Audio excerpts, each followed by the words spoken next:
नमस्कार, स्वागत है आप सभी का। मैं हूं आपके साथ नैना यादव और बात करेंगे हाथरस में हुए पूरे मामले को लेकर। आज राहुल गांधी एक बार फिर से हाथरस जाने की कोशिश कर रहे हैं। प्रियंका गांधी भी इस दौरान उनके साथ में मौजूद रहेंगी, ये जानकारी है।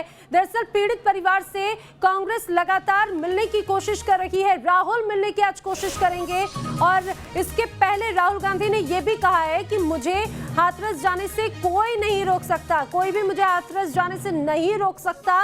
ये राहुल गांधी ने ट्वीट किया है हाथरस जाने के पहले।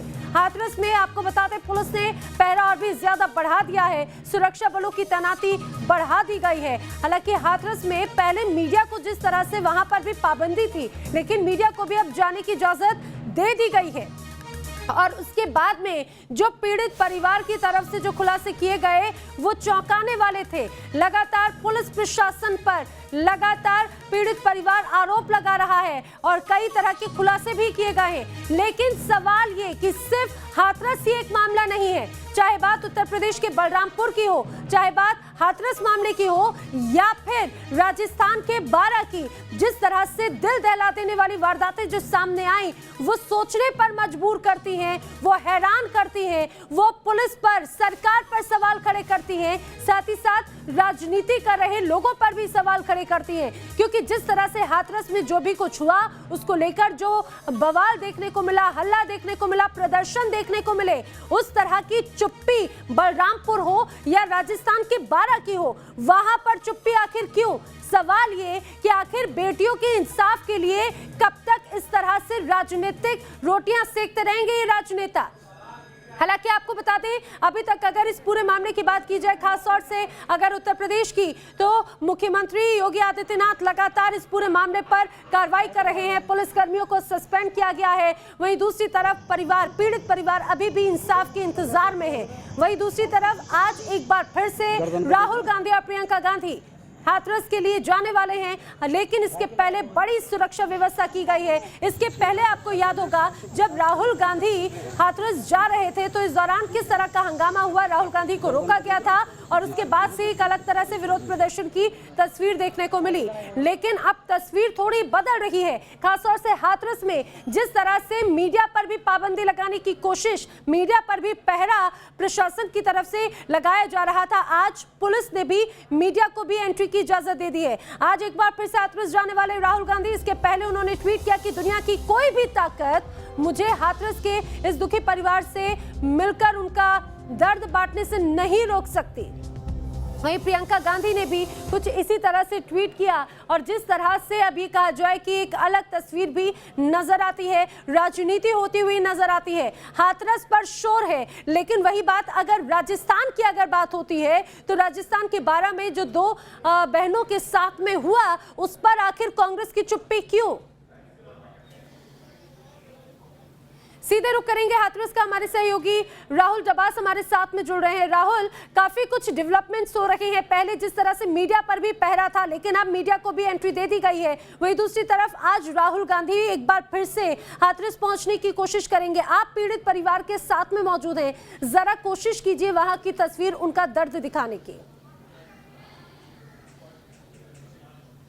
देखिए, पीड़ित परिवार से हमारी बात हुई। पीड़ित परिवार में अगर मृतक पीड़िता के भाई की बात करें, बहन की बात करें, भाभी की बात करें, सबने अपनी अपनी बात रखी और उन्होंने कहा कि किस तरीके से 48 घंटे उनके ऊपर बीती है, क्योंकि 48 घंटे तक उनके बच्चों को दूध नहीं मिल पा रहा था। परिवार वालों को बाहर जाने की इजाज़त नहीं थी, सब्जी नहीं मिल पा रही थी, समय पर खाना नहीं मिल पा रहा था, प्रशासन का दबाव था, शासन का दबाव था, पुलिस का दबाव था। ये साफ तौर पर उनका कहना है। उन्होंने कई तरह के आरोप भी लगाए। उन्होंने कहा कि हमें धमकाने की कोशिश की जा रही थी। नैना, मैं आपको दिखाना चाहूँगा कि किस तरह का घर है। बहुत ही निम्न वर्ग का परिवार है यहाँ पर और आप देख सकते हैं कि इस परिवार के ऊपर किस तरह से बीती होगी। जब हमने एसडीएम से बात की तो एसडीएम ने कहा कि 2 दिन एसआईटी की जांच चल रही थी। भगवान स्वरूप जो एसआईटी के इंचार्ज है, गृह सचिव है, वो अपनी 2 सदस्यीय टीम के साथ यानी 3 सदस्य पहुंचे थे। और जब सुबह से शाम जांच चल रही हो तो हम आपको अंदर अलाउ कैसे कर सकते हैं? लेकिन सवाल यही है कि 2 दिन लगातार वो क्या कह रहे थे? 2 दिन कह रहे थे कि धारा 144 से किसी को अंदर जाने नहीं दिया जाएगा। ये कहा जा रहा था कि जो मृतक पीड़िता के परिवार वालों की सुरक्षा में 3 सिपाही थे वो कोरोना पॉजिटिव आ गए, इसलिए अंदर नहीं जाना जाने दिया जाएगा। तो क्या 48 घंटे के बाद कोरोना ठीक हो गया? क्या 48 घंटे के बाद स्थिति ठीक हो गई? और किस तरीके से मीडिया को पहले रोका गया था और अब जाने की इजाजत दी गई है? क्या ये प्रेशर रिलीज करने की टैक्टिस है? क्या प्रेशर कम करने की कोशिश हो रही है? क्योंकि राहुल गांधी साफ कर चुकी है कि अपने सांसदों के साथ आज दोपहर में हाथरस के लिए कूच करेंगे। ये भी सूत्र बता रहे हैं कि अखिलेश यादव, यूपी के पूर्व मुख्यमंत्री, सपा सुप्रीमो, वो भी कल आएंगे क्योंकि वो दिल्ली इंडिया में लैंड करेंगे, वो यहां आने की कोशिश करेंगे। मायावती ने राष्ट्रपति के दखलंदाजी की बात की है, योगी आदित्यनाथ के इस्तीफे की बात करी है। तो क्या विपक्ष का इतना बड़ा दबाव था, मीडिया का इतना बड़ा दबाव था कि पीछे हटना पड़ा प्रशासन को? और ये सवाल इसलिए और ज्यादा गहन हो जाता है क्योंकि आज सुबह तक अंदर जाने की इजाजत नहीं थी, परिवार से मिलने की इजाजत नहीं थी। जी नैना। बिल्कुल, और यही सवाल भी है कि आखिर इस परिवार का ऐसा क्या जुर्म था जैसे उनको एक तरह से कैद करके रख दिया, ना उन्हें बाहर आने की इजाजत थी, ना उनसे किसी की मिलने की इजाजत थी। हालांकि आज आपको बता दें तस्वीर बदली, खासतौर से मीडिया को एंट्री दी गई परिवार से मिलने के लिए, लेकिन वही पुलिस का जो रवैया है, कार्रवाई भी की जा रही है। कांग्रेस ने दलित दमन और रेप हत्या जैसे बेहद संगीन गुनाह के खिलाफ आवाज उठाने के लिए हाथरस को ही आखिर क्यों चुना? ये सियासी बहस का विषय हो सकता है, लेकिन हमारा सवाल ये है कि क्या इतने गंभीर गुनाहों को लेकर अफवाह की सियासत की जानी चाहिए?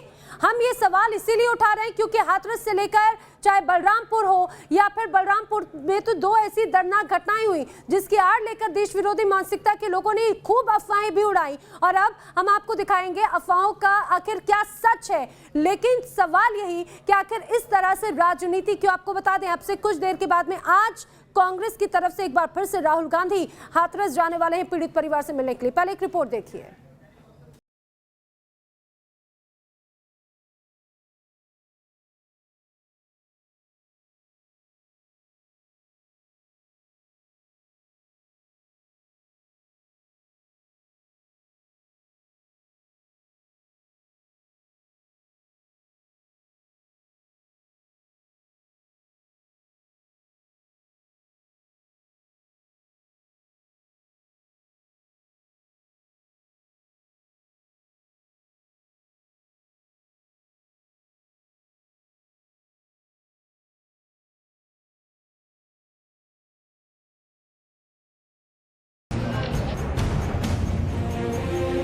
तो वहाँ से कराए के लौटी, एडमिशन पूरा रसीद वसीद सब रखा है, तो पता नहीं कहाँ किडनैप की।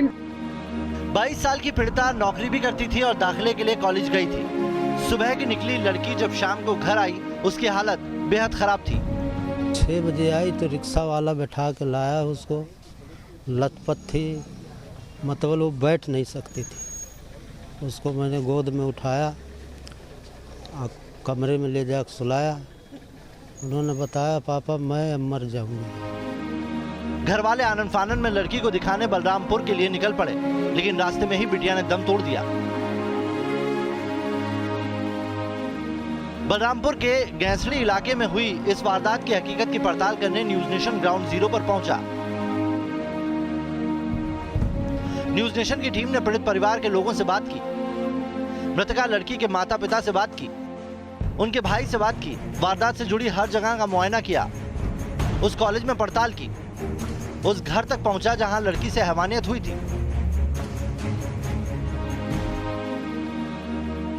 मृतका के घर वालों के मुताबिक लड़की सुबह 10 साढ़े 10 बजे इसी कॉलेज में दाखिले के लिए पहुंची थी।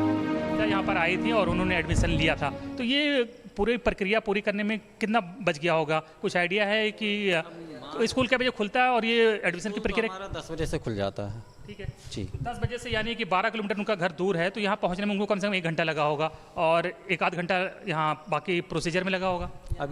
अब लगभग जो भी समय लगता होगा, मगर ये अभी टाइमिंग हम लोग नहीं देखते कि बच्चा जैसे कुछ। पीड़ित परिवार का आरोप है कि शाहिद और साहिल नाम के चाचा भतीजा ने इसी घर में उस लड़की के साथ दरिंदगी की थी। हम ठीक उसी जगह पे हैं जहां पर शाहिद और साहिल बलरामपुर की निर्भया को लेकर आए थे। तो अभी आप देख सकते हैं ये यहाँ पर एक किराने की दुकान है जिसका शटर बंद है। तो ये फ्रंट पे तो दुकान है लेकिन पीछे पूरा मकान बना हुआ है और ये शायद एक झरोखा है, यहाँ से आप ज़्यादा बेहतर देख पाएँ। अंदर लाइट जल रही है और काफ़ी अंदर तक काफ़ी गहराई है पीछे और मकान बना हुआ है। हालांकि इस मकान में कोई रहता नहीं है। अगल बगल के जो दुकानदार हैं उनका कहना है कि शाहिद और साहिल दोनों इस किराने की दुकान पर रहते थे और यहीं पर पीड़िता को लाया गया है और फिर जब उसकी तबीयत खराब हुई तो पहले डॉक्टर्स को यहाँ पर लाया गया इलाज के लिए, लेकिन डॉक्टर्स ने जब इलाज करने से मना किया तो वो खुद पीड़िता को यहाँ से अपने साथ ले गए हैं और किसी रिक्शे पे बैठा के उसको उसके घर भेज दिया। साहिल नाम का लड़का था, वो लगभग वही 5:15 बजे आया था मुझे बुलाने। यहाँ पे आप गए, कहाँ गए? उसके बाद हम जब गए तो यहीं बाज़ार में उसकी दुकान है, किराने की दुकान। किसकी दुकान? ये साहिद की, साहिद का भाई का लड़का वो आया मुझे बुलाने।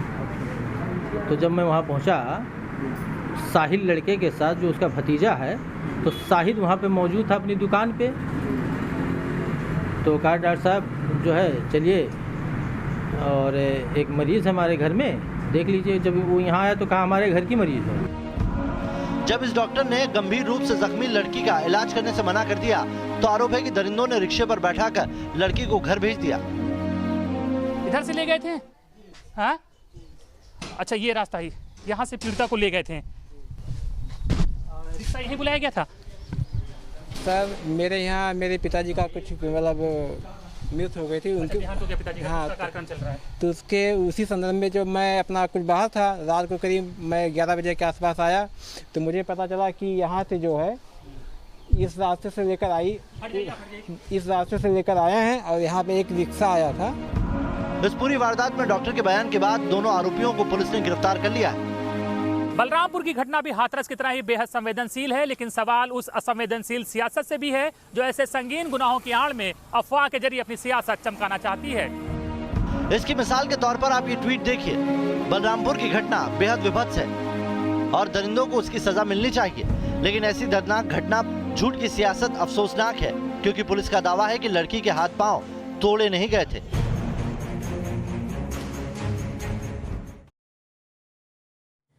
तो कई तरह की तस्वीरें सामने आई, लेकिन बार बार हम यही सवाल पूछते हैं कि जिस तरह से तत्परता या फिर राजनीति या जो अभी परिदृश्य नजर आता है खासतौर से हाथरस के लिए, वही तत्परता आखिर बलरामपुर या बारा में नजर क्यों नहीं आती। फिलहाल यहाँ पर रुक रहे कुछ ही पलों के लिए, जल्द हाजिर होंगे।